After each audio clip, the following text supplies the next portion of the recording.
Hey guys, Iano here with episode 5 of So Wizard. This episode, I'm planning to tell you guys a bit about how alchemy works in Thaumcraft.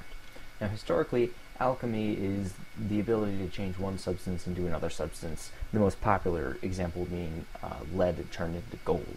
In Thaumcraft, it's got a similar idea, and the general concept is you break atoms down into their basic components, and then you use this liquid form of the basic components, and you can then combine that with other items to turn them into new things. So let's get started. First, I want to show you a couple of things I've done since my last video. I managed to finish up all the researches I had left over, and I've done a lot more since then. If we look through my book now, I have a lot of things unlocked. There we go. So I unlocked gold wand caps and greatwood wand cores and made myself a new wand. The advantage is that it can hold slightly more magical energy, and that it doesn't actually steal energy when I do things with it. The iron wood wand was so bad that it actually used extra energy to do anything. I also did one of these forbidden knowledges, which gives me a slight amount of warp. And I learned about something called the infernal furnace. And basically, I build this large structure here, and then tap it with my wand to make sure I have this much energy, and it turns into this big old furnace that I can smelt things in without having to use fuel. So I'm planning to build that soonish, so I don't have to worry about having any coal to smelt things or lava for my smeltery.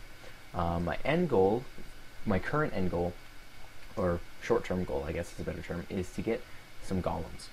And golems are these small people that you can give commands, and they will do whatever you command them. So how they work here is you build a golem, and then you put a core on it. And the core determines what it'll do. So you can have a golem that'll gather things, a golem to harvest, a golem to do all these things, and then they'll just run around and do their job on their own. So what I'm hoping is I'll be able to automate some of my farms so they can keep running when I'm not online, because I have a chunk loader loading my region. And what else have I got done? So here's my wand. It's gold band greatwood, and I also built myself some magical gear. So these glasses, the goggles of revealing, work like I'm holding a thermometer in front of me at all times. So I can see nodes. I just can't use it to research new items. I still have to use a thermometer to do that. And then I made some boots and legging, and I'm planning to make a robe so that I get an energy discount when crafting things with magic. So let's get started using alchemy. How do you do alchemy? Well, the main idea is that you have a crucible, and you heat up water in it, and then you throw things in, and it'll break them down into their essential components, and then you throw in whatever your catalyst is to change into another item. So say we're going to make this item niter. You would throw in items that are made up of these three things. Maybe there's some extra things in there, that's fine. And then you throw in some glowstone dust, and it turns into niter, because it was able to take the magical energy in the cauldron and turn it into niter. Now, the obvious drawback to this is there's no way you're going to be able to use up everything you throw into the cauldron. So in order to get light, you're going to have to throw in torches. In order to get potentia, you're going to have to throw in other things. And maybe they'll give you potentia, but maybe they'll also give you some other kinds of essentia, is what it's called, is the liquid form. It'll give you other kinds of essentia, and then you'll have those left over when you're done.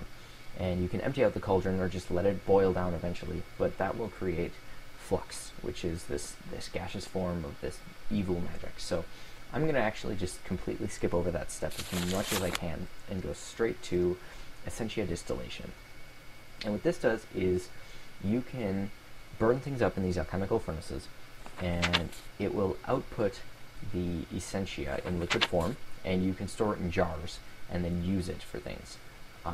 So you don't have to worry about having too much or not having enough or having extra things. So I'm going to start off by making an alchemical furnace and an alembic. okay. Then I'm going to have to make some of these pipes to pipe the essentia around with, and a couple of jars. So I will get back to you when I've got that done. Alright, so I was working on making my essentia distillation system, and I got to a point that I realized I needed silver wood, which is rare and hard to find, and something I haven't found yet. So now I'm on a quest exploring for it. And I figured I'd show you the area I'm in right now, because chances are good I'll find one here. This area I'm walking through right now has a really bright green color everywhere. That's because this is a magical forest. That's right, a magical forest. And the special things about magical forests are that you will find mana pods growing on trees around the area, and you will find these things called vishrooms. And I'm not entirely sure what they're for, but if you walk over them, they give you a brief spell of nausea. So anyway, I figured I'd show you that. Wow, that gets really bad. And just let you know that magical forests exist as part of Thumbcraft. So hopefully I'll be able to find a silverwood tree here and get back to my house and continue with what I was doing before this.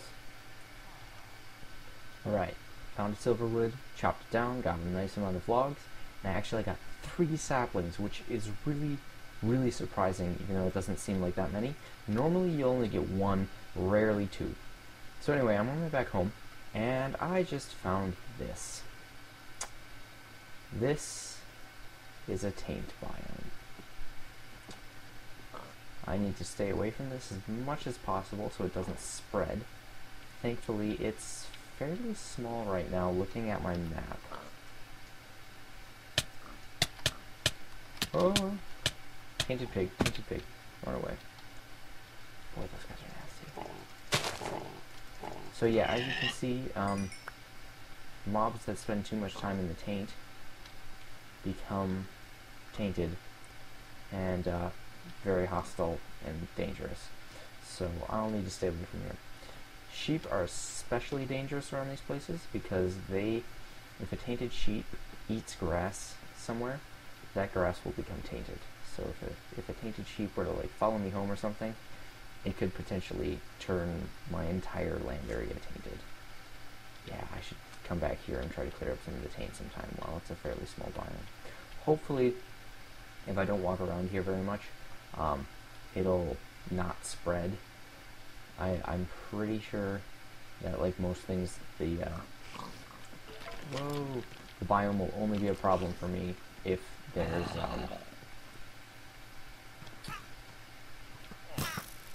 if the chunks are loaded. And the village guards are having a very violent war over here with these arrows. Wow.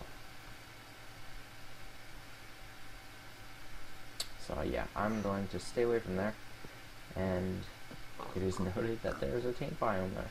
So I'll see you once I got my alchemy set up. Alright, so as you can see, I'm back at my base, and I've got my new alchemy building set up, and I made a slight mistake. I realized that I'm missing one thing. I'm going to need a heat source for this. This crucible needs a heat source.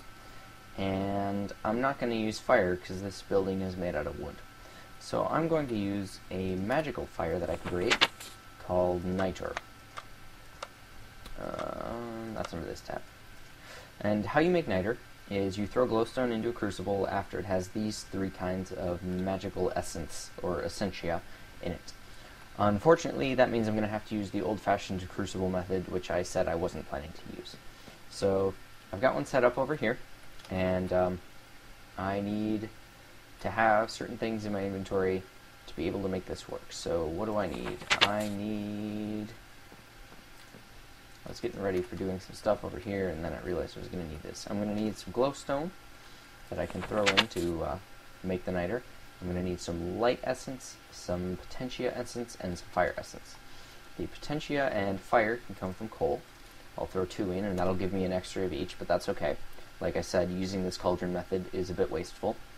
And then I'm going to need 3 torches. Those generate 1 light each. And then I'll throw in a glowstone, and I'll be good to go. So I'm just going to light up this wood here. And this will start to boil. And like I said, I prefer not to use this method because it generates a little bit of waste, which can be kind of messy in the form of warp. So I'm going to throw in the coal. As you can see, it now has that kinds of essentia in it. I'm going to throw in 3 torches. And if I wait for a while, they'll actually break down, so I need to get this done quickly-ish. So in goes a glowstone dust, and out comes a niter, which I'm now holding. So that niter I can then take and toss down there. And then I'll be good to go using the automatic crucible, which doesn't produce any waste. So as you can see, I've still got a little bit of stuff left over in here. I'll just empty it out with my wand. And then it's a little gaseous form of flux. And if you have a lot of things in the crucible, it'll actually generate a liquid form of flux, which is a lot more dense and can generate flux slimes, which can actually be used to get flux goo, which can be useful. So I may be doing that eventually on purpose. So now, as I believe I said earlier, my main short-term goal here is to create some golems to run my farms automatically. So I'm going to need to make wood golems, and the way golems work is you make a golem and then you put a core on it. And you can make cores for all sorts of things: emptying containers, filling containers, guarding, harvesting, gathering. There's more that I'll unlock once I research these for things like chopping trees and fishing and stuff. And to have a farm, I'm going to need 2 golems for the farm. One that'll go around and harvest things when they're grown, and one that'll go around and pick up all the drops. So to make these cores, you need a blank core, which includes niter, so I'm going to have to make some more niter. So that's what I'm going to do to show you this alchemy system. And then you put the core in the crucible with specific things, and you get the core you want. Yeah, that's how you make the harvest core. So I'm just going to make some niter here and show you how that works. So first of all, we have our alchemical furnace, where we break down items into their basic essentia, and then the essentia gets purified by these alembics. When you break it down, it just kind of is this mix of essentia, and the alembics will sort it out, and then it gets sucked into this pipe and into this buffer here. And this buffer can hold 8 essentia at a time, and it doesn't matter what kinds, they can be a mix. And then from there, I'll put these jars down, and they will suck it out of the buffer through the pipes. And when the jars are empty, they will suck out any kind of essentia, but once there's something in a jar, it will only try to get that kind of essentia. And the buffer won't suck it back out of the jars because I used my wand and I was able to change the setting for these outputs to be don't suck back in. Likewise, I was able to configure these pipes that are next to each other so they are or aren't connected so that I can get the setup I want in a smaller area. So, to make niter, like I did before, I'm going to need fire essentia, potentia essentia. Those I can both get some coal from coal, so I'm going to burn up some coal quick. And that'll go into these pipes. And then I'm going to need some light essentia, so I'm going to burn up some torches to get that next. Gotta make some more torches though, because I don't quite have enough, I don't think. Well, maybe I do, but it'll be nice to have more torches. There we go. So the coal's done burning, and there you can see its essentia is getting sorted out. And I threw in the torches, and that'll just get broken down and added to it. So if we look over here, these jars will fill up with the different kinds of essentia that I'm going to need to make this niter. And if we wait for this to go down, you can see these alembics will very briefly get a kind of essentia in them before it gets sucked out into the buffer. There you go, you can see the light energy has started getting into a jar. So once this gets all sorted out, I'll proceed with making some niter.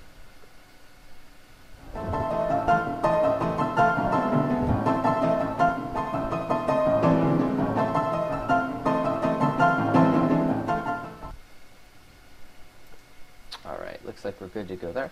So next we take these 3 jars and just plug them in here on any of the containers. And I've actually got a fire essentia in here from something I was doing earlier. I was using this a little bit earlier and set this up mostly for an example. So next I throw my glowstone in here, and I select that I want to make niter, and it'll suck the essentia out of these jars and into here, and then spit out niter. And there you have it. That is how you do alchemy in Thaumcraft. I'm probably going to end up having a jar for every single different kind of essentia. Right now, I have discovered... let's see how many pages. 1, 2, 3, 4, 5, 6, 7, 8, 9, 10, 11, 12, 13... 13 pages worth. 13 times 4 is 52, and I know there's more than that. So I'm going to have at least 52 of these jars. And what I'm planning to do is set up some kind of system over here where I can just pump essentia into it, and it'll sort it out into the correct jar. So hopefully I'll have that up and running eventually. I've done it before, but I want to try to make it better. Obviously, I'm always trying to improve these systems. These pipes are kind of finicky to work with. Alrighty, so next episode, I'm not quite sure what I'll be doing. There's a little bit of not much to do before I can get to some more Thaumcraft stuff. Well, a little bit of a lot of stuff to do. So we'll see what I've got by the time I make my next video. But whatever it is, I'll see you then.